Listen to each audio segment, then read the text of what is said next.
How to copy table or data from PDF to Excel. So in this video tutorial we are going to learn about. So let's start with the video, guys. Before we start, I request you, if you like this video, if at the end, if you like this video, hit the like button, subscribe my channel, and don't forget comments below. So let me start with the video. The first, just open the folder where you have the PDF file which you want to copy from PDF to Excel.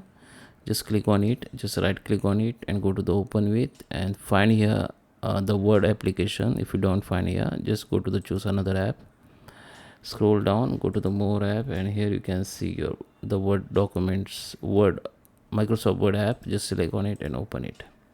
Then the PDF file will be open in Microsoft Word only, or there is another option. Just open the new, just take the new Word file, go to the file, go to the open. Now go to the browse, select that PDF file, just open it. So same, it will be open in Word file. Now here you can see there is a one table and some content here.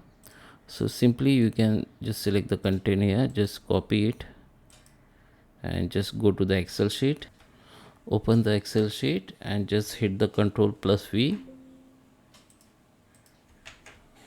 You can see this data has been pasted here.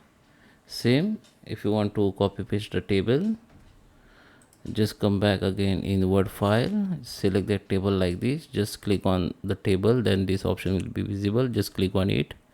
Now just right click on it, copy it, and same, go to the Excel sheet and you can paste here this table. You can see I have pasted here, paste here this table from PDF file. So that is how you can copy the text or table from PDF to Excel.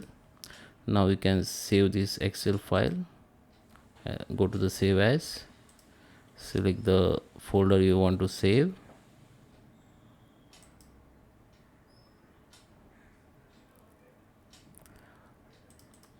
rename it and save it. Okay, so I hope you like this video. Please subscribe me. Thank you for watching.